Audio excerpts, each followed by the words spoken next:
Bienvenue, vous écoutez Porte Vocale. 19 avril 2000, à Quévert, en Bretagne. Il est environ 10h du matin lorsque Laurence Turbec prend son service au McDonald's. Cette jeune femme doit fêter son anniversaire le lendemain. À peine arrivée sur son lieu de travail, elle pousse une porte à l'arrière du restaurant. Une bombe explose. Laurence Turbec, âgée de 28 ans, est tuée sur le coup. Qui l'a tuée et pourquoi personne n'a été condamné spécifiquement pour ce crime ? Dans cet épisode, le juge antiterroriste Marc Trévidic, qui était en charge de cette affaire, va vous raconter les dessous de l'attentat du McDonald's de Quévert. Comme vous allez le découvrir, les relations entre le monde du renseignement et de la justice sont particulièrement complexes. Je m'appelle Marc Trévidic, actuellement je suis président de chambre à la Cour d'appel de Versailles et plus précisément président de cour d'assises. Je suis magistrat maintenant depuis début 1991, disons que je suis un peu plus connu pour mes activités à l'antiterrorisme. J'ai été au parquet antiterroriste comme procureur de 2000 à avril 2003 et puis à l'instruction antiterroriste de 2006 à fin août 2015. J'ai voulu parler d'une affaire finalement atypique parce que j'aurais pu vous en raconter beaucoup sur des affaires d'islam radical, évidemment. Mais finalement, je me suis dit que pourquoi ne pas raconter ma première affaire de permanence où j'ai eu un attentat. Et il se trouve que c'était un attentat en Bretagne, un attentat que l'on a attribué à l'ARB, l'Armée révolutionnaire bretonne, qui a pris la suite du FLB, qui était plus connu, Front de libération de la Bretagne.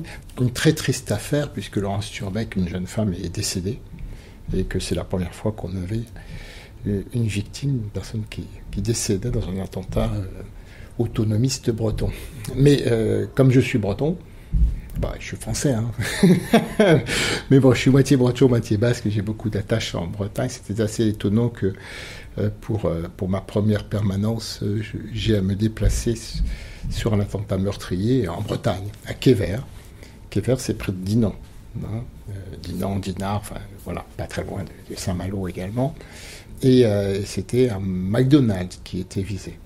À cette époque, tout de suite, on a pensé que c'était l'ARB, parce que l'ARB, depuis plusieurs années, commettait beaucoup d'attentats avec les mêmes explosifs, et avec une intensification de ces attentats depuis qu'un gros stock avait été volé à Plévin, en septembre 1999, par un commando moitié ARB, moitié ETA. Donc ils avaient des bâtons de dynamite, je parlais clair, à disposition. Et ils avaient un artificier qui faisait plus ou moins bien le travail, puisque sur tous les attentats commis, qui visaient généralement des locaux représentant l'État, enfin si on veut, des perceptions, préfecture, sous-préfecture, palais de justice, ce genre de choses, mais aussi poteaux EDF, enfin parfois ça dérivait un peu, bureau de poste, bon. Ces attentats qui avaient lieu la nuit, en fait, on posait un engin explosif face à une façade ou sur les fenêtres d'un bâtiment, et puis ça faisait boum, et il y a des dégâts matériels, puisque les locaux étaient vides la nuit. Donc, c'est des attentats pas faits pour tuer. Mais déjà, à deux reprises, l'engin n'ayant pas explosé, personne n'ayant prévenu les autorités, ça avait failli mal tourner.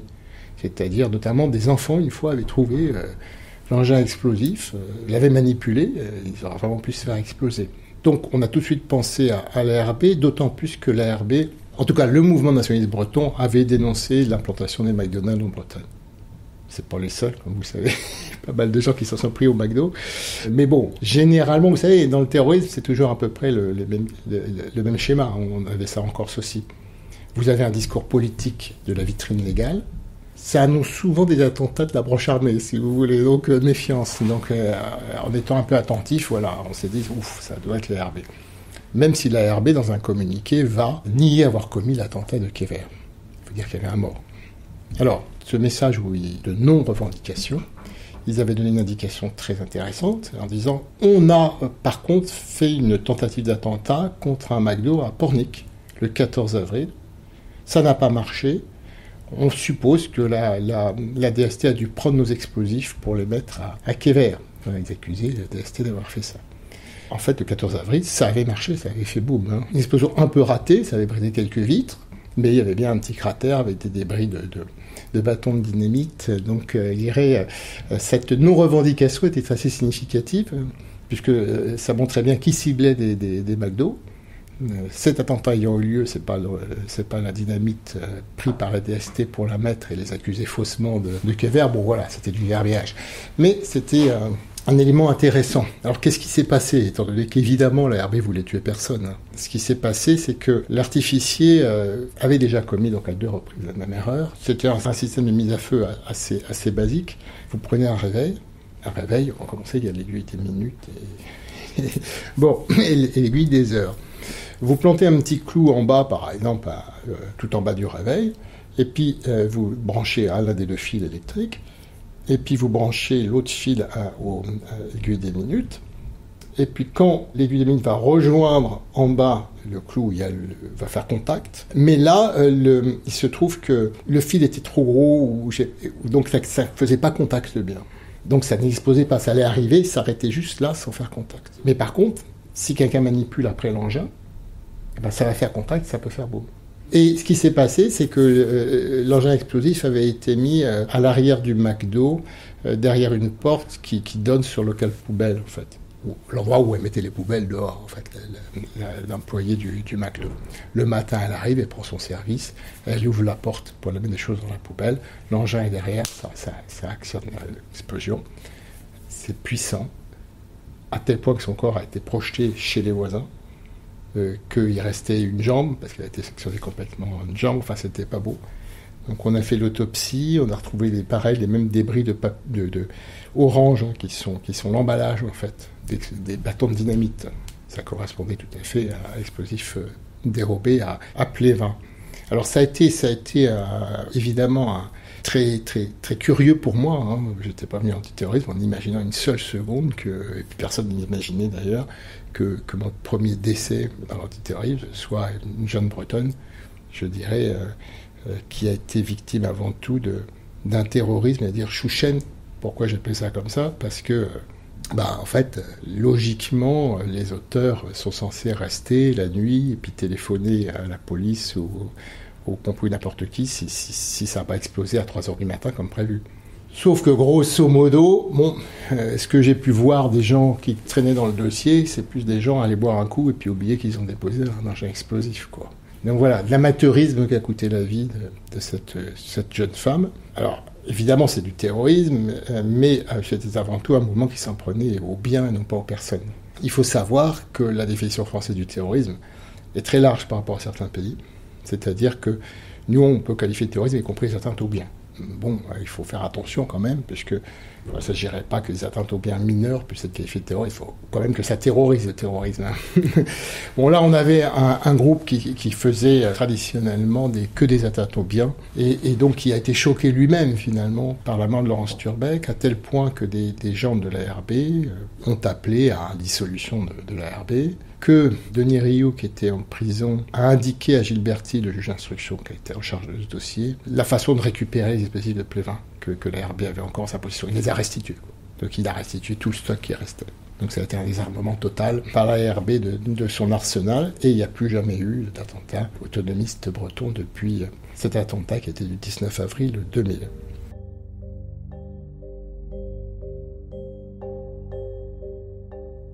Comment se passe une enquête en matière d'antiterrorisme ? C'est comme en matière criminelle de manière générale, toute enquête sérieuse fait d'abord qu'on se déplace sur les lieux, donc le plus rapidement possible. Avant de partir, on a généralement téléphoné et puis envoyé une réquisition à 2-3 experts dont on va avoir besoin. Experts en explosifs, notamment en l'occurrence. Prévoir quelqu'un pour l'autopsie, puisque vous avez dit au téléphone qu'il y avait un décès. Et puis après, le choix du service de police a été clair. Hein. La division nationale antiterroriste, appuyée par le SRPJ de Rennes. Sur place, il y avait le deuxième de l'APJ qui avait été chef de la DNAT, Roger Marion, qui était là. Roger Marion qui est connu parce que sacrée personnalité, hein, son surnom c'était Eagle Ford. Mais vous l'écrivez comme vous voulez. Vous voyez ce que je veux dire. Bon, donc j'arrive, il y a Roger Marion qui est là, il y a le patron du CRPJ de Rennes, donc il y a mon expert en explosifs, donc il y a le médecin légiste. On fait déplacer le corps à la morgue pour qu'il y ait l'autopsie. Donc j'ai assisté à l'autopsie, évidemment, qui permet de prendre des prélèvements éventuellement de peau pour la poudre, pour les résidus des bâtons d'explosifs. Et après, il faut décider ce qu'on fait. Et c'est là qu'il vaut mieux être là. Je sais que dans cette affaire, ça a été un peu chaud.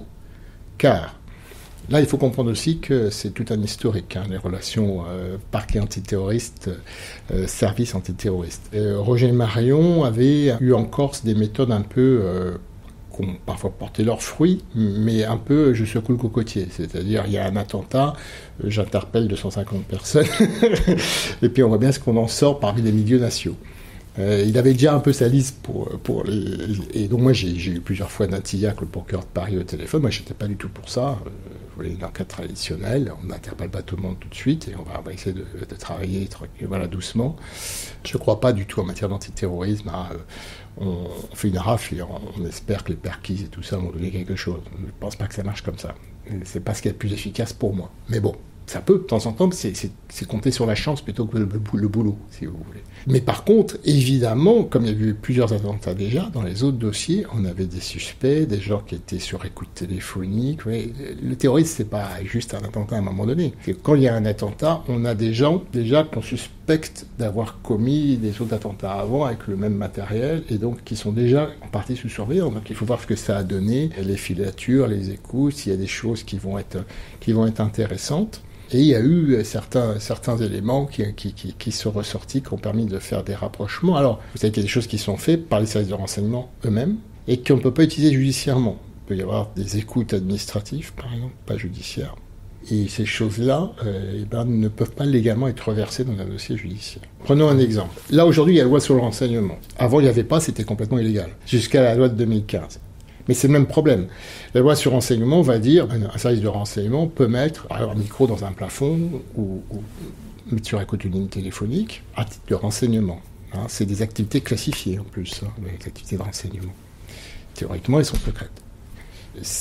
Toutes ces activités de renseignement vont permettre de voir s'il y a un danger potentiel. Et s'il y a un danger, il faut judiciariser en allant voir le parquet pour qu'il ouvre une enquête et fasse cette fois-ci des écoutes judiciaires ou des sonorisations judiciaires qui vaudront comme preuve. Les écoutes administratives, elles, devant être supprimées, c'est-à-dire elles doivent disparaître. C'est-à-dire que, en fait, la loi prévoit qu'on ne garde pas toutes les données qui sont faites administrativement, non contrôlées, non ordonnées par les juges, doivent au contraire disparaître.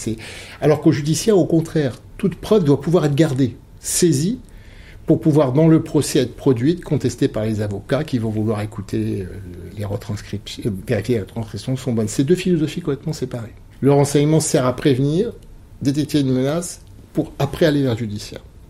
Mais de fait, la loi ne permet pas de se servir, de verser directement des écoutes administratives. Pourquoi ? Parce que si jamais on pouvait faire ça, ça voudrait dire qu'on se sert comme preuve de quelque chose qui n'a pas été ordonné par un juge, qui n'a pas été ordonné dans la règle du Code de procédure pénale. Une preuve judiciaire, c'est quelque chose qui a été recueilli selon le Code de procédure pénale, en respectant le formalisme du Code de procédure pénale et les garanties offertes par le Code de procédure pénale de protection. C'est pour ça que ces éléments ne peuvent pas être versés. Par contre, ce qui est autorisé à faire pour un service de renseignement, c'est faire un procès verbal de judiciarisation qui va donner ça, qui va mentionner selon nos informations, monsieur Untel, le groupe Untel serait susceptible de préparer un attentat, etc. Donc on ne source pas l'information. Qu'elle soit une écoute téléphonique administrative ou qu'elle soit un indique, une source diverse ou variée, ou un autre service de renseignement étranger. Mais c'est aussi pour ça qu'il faut judiciariser assez vite, car vous risquez de perdre des preuves potentielles. La réunion, on adore cette expression conspirative, dans un appartement où il y a eu un micro, elle s'est produite une fois, ils ont parlé d'attentat, le service est venu voir le procureur, mais il n'y aura peut-être pas une deuxième réunion. Donc il y a un risque de dépérissement de la preuve. Alors le problème entre judiciaire et renseignement, c'est souvent off. Le service nous dit « Ah, renseignement, on avait ça, ça, ça. » Oui, ok, t'avais ça, ça, ça, mais moi j'ai rien dans le dossier. Donc c'est comme si ça n'existait pas. C'est bien de me le dire, mais ça ne sera pas une preuve, ça ne permettra pas de faire condamner aux assises monsieur Untel. Et il y avait clairement dans le dossier Kever, apparemment des informations, services de renseignement intéressantes, qu'on n'avait pas en procédure. Et donc moi, je ne pouvais pas tenir compte en tant que parquetier, parce que comme j'étais chargé, moi, de suivre ce dossier qui était instruit par Gilles Bertil, à la fin Quand j'ai commencé à régler le dossier, c'est faire le résumé de tous les éléments du dossier, donc là en l'occurrence il y avait 580 pages à peu près, mais je ne voyais pas d'éléments suffisants contre le principal mis en cause qui était le représentant justement de l'aile politique, Mgane, du mouvement nationaliste breton. Et donc j'avais requis, il était en prison, et j'avais requis le non-lieu pour lui. Gilbert, qui a parfaitement le droit, n'a pas été d'accord avec moi, l'a renvoyé, il a quand même été acquitté, parce que en tant que parquetier, allant à l'audience, je me disais, ça, voilà, s'il n'y a pas de preuves, il n'y a pas de preuves, s'il n'y a pas suffisamment de preuves, il n'y a pas suffisamment de preuves. Peu importe tout ce qu'on vous dit en off, parce qu'au bout du compte, c'est pas sur ça qu'il va être jugé. Donc, vous voyez ce que je veux dire?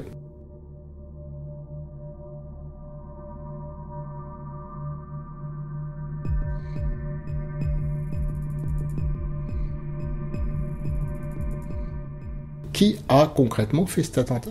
Quelle est l'équipe qui, ce soir-là, a fait cet attentat? L'équipe elle-même. Il y avait des éléments de téléphonie, de bornage. Il y avait des bornages qui pouvaient, mais c'était des bornages qui étaient à 20-30 km, donc c'était compliqué. Il n'y avait pas de caméra de vidéosurveillance à l'époque, on est en 2000, c'était pas bardé, etc. Il n'y avait pas des moyens techniques de vraiment, en dehors des bornages, des accrochages de bornes, de moyens plus sophistiqués de géolocalisation vraiment des portables plus précises. Il est possible que les RG, dans les filatures qu'ils ont pu faire, etc., aient eu des éléments non judiciarisés, mais voilà, point.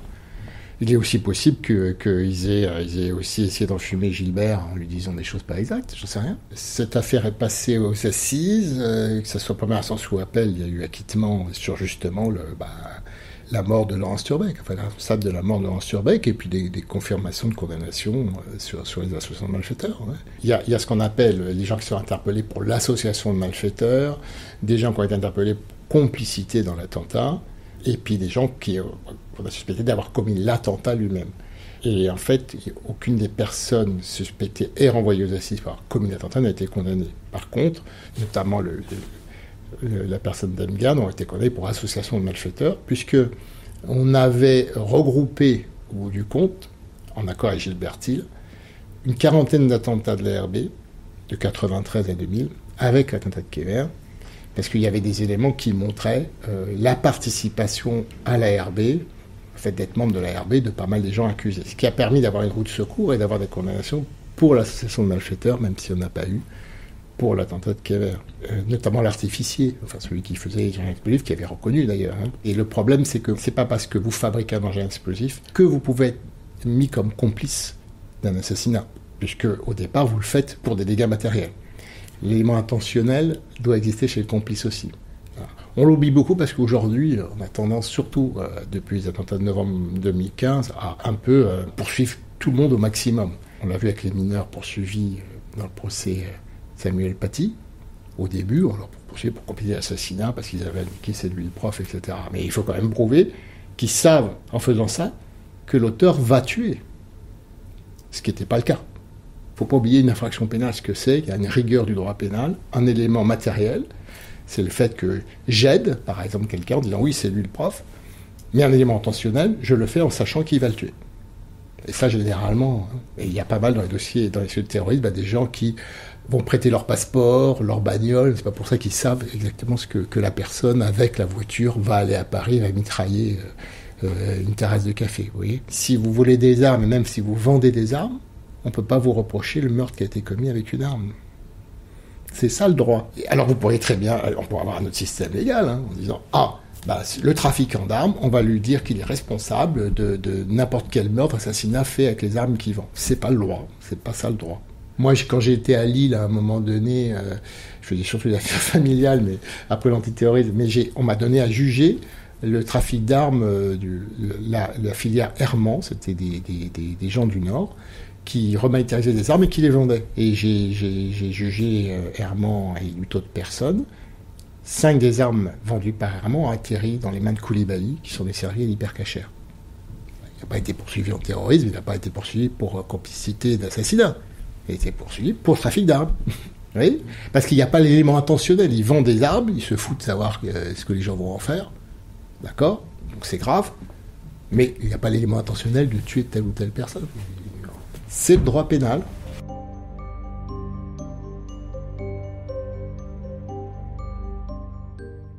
Il y a parfois des éléments très intéressants que vous savez, vous connaissez, mais que vous ne pourrez jamais utiliser pour 2 raisons. Le service de renseignement, prenons la DGSI aujourd'hui, qui est un service de renseignement, mais qui a une casquette judiciaire. Donc, à une commission rogatoire dans un dossier islamiste, par exemple, bon, il va me dire « Ah, on a des renseignements très très intéressants d'un service de renseignement étranger, extérieur. Mais ce service nous a interdit de le judiciariser. Il ne veut pas que ça soit public, que ce soit dans le dossier. » Ben, je dis « Oui, mais qu'est-ce que je fasse, du coup ?» Vous voyez ce que je veux dire? Donc, en fait, on ne va pas déclassifier ces informations. Il faut savoir que l'activité d'un service de renseignement est classifiée. Confidentiel défense, secret défense, etc. Donc, faut que ça soit volontairement déclassifié par le service, ou alors, c'est pas le service qui veut, mais le juge lui-même qui fasse une requête en déclassification. Il faut faire une requête qui sera acceptée ou pas, qui est adressée au ministère de tutelle, il y a une commission qui donne un avis, enfin, c'est très lourd. Mais bon. Et pourquoi? Parce que imaginez un service étranger là qui veut bosser qu'en renseignement, qui veut bien donner des renseignements au service français, mais qui par culture presque ne veut pas que, parce que chez eux c'est jamais public, mais nous notre procédure pénale elle est publique. Quand ça va à l'audience, ces éléments ils y sont. Elle veut pas que ça soit hors du public. Elle dit au service français, je vous donne cette information, mais vous le dites pas à votre juge. Vous imaginez la problématique? C'est-à-dire que le service français, la DGSI, le patron, il est le cul entre 2 chaises. Il y a une loyauté vis-à-vis du juge qui lui a donné une commission rogatoire. Et d'un autre côté, il a sa logique de service de renseignement. C'est le code non écrit du renseignement. Si le service qui donne l'information ne veut pas qu'elle soit publique, elle ne peut pas l'être. Parce que sinon, nous n'en donnerons plus. Nous n'aurons pas confiance. Donc, oui, c'est des logiques qui s'affrontent, qui sont très compliquées. Donc, on discute. Quand on est intelligent, on arrive à discuter, essayer de trouver des solutions. Et moi-même, discuter directement avec le service qui ne veut pas donner pour essayer de voir quelle garantie je peux donner. Mais c'est effectivement très, très compliqué. Je sais qu'avec Eutler, il y avait eu ce souci. À un moment donné, on avait réussi à récupérer une clé de cryptage, parce qu'ils cryptaient tous leurs trucs sur leur ordinateur. Ils étaient très doués. Et le moyen en renseignement avait été trouvé de décoder, de décrypter. Sauf que si vous en servez dans une instruction, vous montrez à la personne en face de vous qu'on a trouvé comment décrypter. Et donc, ils vont changer la façon de crypter. Par définition, vous n'allez pas pouvoir vous en servir à l'instruction parce qu'il va savoir. Et il vaut mieux le garder en renseignement pour avoir des informations sans qu'eux sachent que c'est plus sûr pour eux. Évidemment, Kéver, c'est un exemple, hein, mais c'est un exemple qui montre simplement la difficulté du passage. Tous ces gens qui sont connus, qui sont suivis en renseignement, les renseignements apprennent des choses, mais après, en judiciaire, il faut des preuves, il faut démontrer. Heureusement, parce qu'on est une démocratie, parce qu'imaginez qu'on dise le contraire. Comment on aurait confiance? Un service de renseignement, il dépend du pouvoir exécutif, hein, il peut être aux ordres aussi. Hein. Faut pas oublier que l'État français, que ce soit contre les Corses, contre les Basques, contre les Bretons à l'époque, terrorisme intérieur, ils ont des logiques sécuritaires qui sont pas forcément celles de la justice. Hein. Faut quand même se méfier un tout petit peu quand on est juge. Si vous vous méfiez pas, si vous demandez pas le respect d'une procédure, qu'on vous amène des preuves, faites pas au bout du juge. Il suffit qu'un service de renseignement vous dise c'est comme ça, c'est ça la vérité, puis pouf, terminé. C'est des dérives qu'on connaît que lors des états d'urgence. Hein. C'est des perquisitions administratives pendant l'état d'urgence en 2015 sur des notes blanches de la DGSI. Celui-là, il est en contact avec radicalisé sans aucun élément. Voilà, ça va peut-être pendant l'état d'urgence, mais en temps normal, il faut quelque chose d'un peu plus solide. C'est une question de contrôle. Vous ne pouvez pas avoir une société où ce que dit un service de renseignement est nécessairement vrai. Ça n'a pas de sens. C'est une dérive possible totale dans ce cas-là. Parce que un service de renseignement ne travaille pas sous les ordres de la justice, il travaille sous les ordres du pouvoir exécutif. Donc, à partir de là, vous ne savez pas ce qui peut se passer. Quand des raisons politiques, des raisons diverses ou variées peuvent inciter le pouvoir politique à essayer d'enfumer la justice. Excusez-moi, mais j'ai une grande expérience du domaine. Je vous rappelle quand même que certains attentats des années 80, où on avait dit à grand renfort de pub que c'était l'extrême droite, c'était des groupes palestiniens, sauf qu'il ne fallait pas que ça se sache. Et c'est bien plus tard qu'on s'en est rendu compte. Copernic, rue des Rosiers, des choses comme ça. Je veux dire, maintenant c'est sur la place publique, c'est connu. C'est-à-dire qu'alors même qu'on disait partout c'est l'extrême droite, qu'on faisait 150 perquisitions dans les milieux d'extrême droite, on négociait déjà avec le groupe Nidal dès le lendemain de la rue des Rosiers, quoi. Donc le service de renseignement savait parfaitement qui c'était, ça n'empêchait pas de donner des informations, que l'État donne des informations contraires. C'est de la politique. Alors les services de renseignement extérieurs, traditionnellement, dépendent du ministère de la Défense. Les services de renseignement intérieur dépendent du ministère de l'Intérieur. Mais quand l'affaire devient très politique, ça dépend de l'Élysée, grosso modo. Et puis parfois, il y a des phénomènes complètement de barbouze, comme la cellule de l'Élysée à l'époque de Mitterrand, où on crée un truc qui est même en dehors des services de renseignement officiels. Donc ce sont des services qui dépendent uniquement du pouvoir exécutif. Il se trouve que la DGSI a la double casquette, ce qui fait qu'ils sont aussi habilités police judiciaire et qu'ils ont un département judiciaire, en plus du département renseignement, qui est beaucoup plus petit, qu'on peut saisir sur commission rogatoire et qui travaille avec nous. Mais le département renseignement, leur activité est classifiée, donc elle n'est pas disponible pour le juge, sauf des classifications. Et les rapports classifiés sont adressés à leur hiérarchie, leur ministre.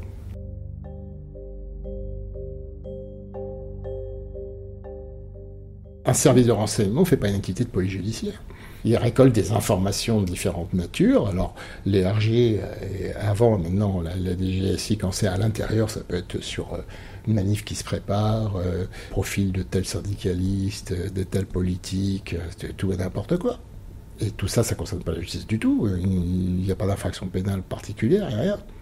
Quand un service de renseignement travaille en matière d'antiterrorisme, de contre-terrorisme, c'est pour surveiller des milieux qui peuvent être enclins à faire du terrorisme, à surveiller des milieux salafistes, et puis il y en a pas qui sont radicalisés, qui ne font rien du tout, et puis de temps en temps, du coup, cette surveillance peut les intriguer et leur amener à tomber sur quelque chose qui pourrait être une infraction pénale, et là, ils ont l'obligation, normalement, d'aller voir le procureur. Ben non, il ne faut pas tout le temps, c'est clair. Là aussi, il reste à savoir à ce moment-là les stratégies. Est-ce que c'est intéressant ou pas de judiciariser ou pas? C'est très compliqué. La matière du terrorisme est politique. C'est-à-dire que pour des raisons politiques, on peut s'asseoir sur la vérité. Or, nous, c'est l'inverse. Donc c'est parce que c'est politique qu'il faut surtout qu'il y ait des juges. Pour compenser cet aspect naturellement politique. Il y a par exemple des attentats terroristes qui n'ont jamais été judiciarisés. Au Liban, en 82-83, l'ambassadeur de France est tué, jamais judiciarisé. Les Mouettes du Tibérine, aucune enquête ouverte par le parquet, en 96. Aucune enquête. Interdiction d'ouvrir une enquête judiciaire. Il faudra qu'il y ait une plainte d'intention de partie civile 3-4 ans plus tard, du père Veilleux et puis d'une des familles, pour qu'il y ait un juge d'instruction saisie. Le parquet lui-même, 7 Français enlevés et tués, pas d'enquête. Vous voyez ? Ah, mais parce qu'ils étaient hors de question de faire une enquête de quelque chose qui était très politique et qui sentait la merde. C'est politique, l'antiterrorisme. L'exemple le plus flagrant que j'ai connu, c'est qu'on avait l'État français avait des très très bons rapports avec les opposants iraniens, donc Lampi, Mariam Rajavi, etc., qui étaient à Auvers-sur-Oise, puisque la DST leur demandait pas mal de renseignements sur ce qui se passait en Iran. Ils avaient tous un titre de réfugiés. Et puis en 2001-2002, on se rapproche de l'Iran, on signe des contrats, et ils deviennent des terroristes. Et on ouvre une instruction, et Jean-Louis Bruguière les arrête tous, pour les attentats qu'ils commettent en Iran.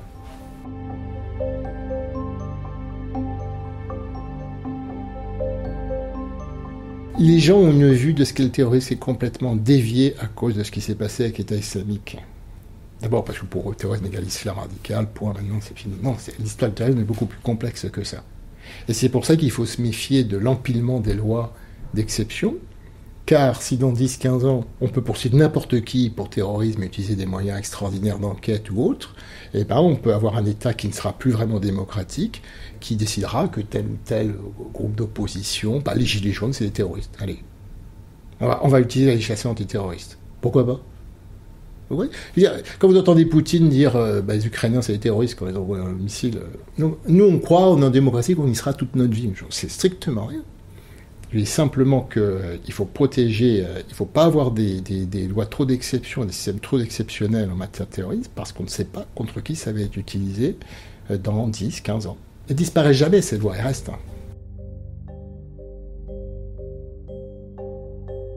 Il doit y avoir un contrôle par le judiciaire. Ça s'appelle la séparation des pouvoirs. C'est un truc qu'on a complètement oublié en France. C'est pas qu'un service de renseignement va vous mentir, mais si son supérieur hiérarchique vous dit de vous mentir, il va vous mentir.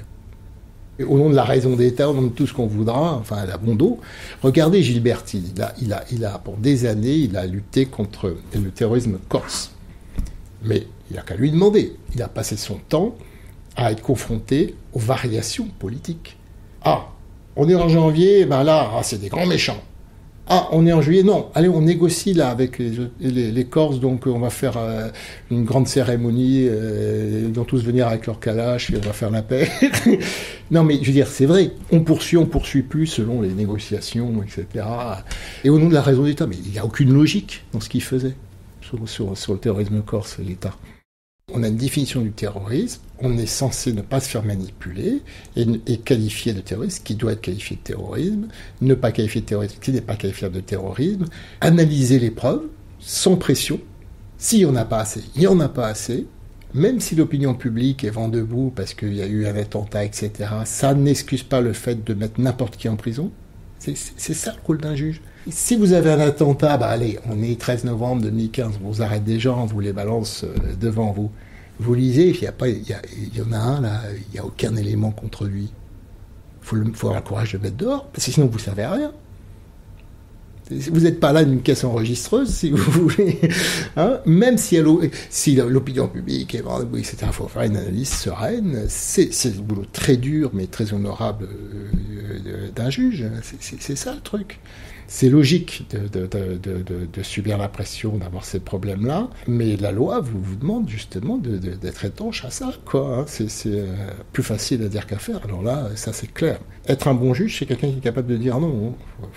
Béni oui, mais n'a pas beaucoup d'intérêt. Hein. Vous l'entendez tout le temps, vous l'entendez souvent. Oh, mais on s'en moque, c'est juge, c'est preuve, etc. Vous demandez de prouver que quelqu'un a commis un crime, et on vous dit que c'est du laxisme de vouloir prouver. Et on vous dit, mais non, mais ça serait mieux des mesures administratives avec des centres de rétention, comme ça on n'a pas besoin de preuves et pas besoin de juge. Ouais, très bien, on dit. Sauf que c'est plus la France, c'est bon. C'est sûr que c'est plus compliqué d'avoir des preuves. Oui, ça peut laisser des coupables en liberté, c'est sûr, le régime de procédure pénale, etc. Mais on a moins de risques d'avoir des innocents en prison en essayant d'avoir quelque chose d'un peu consistant.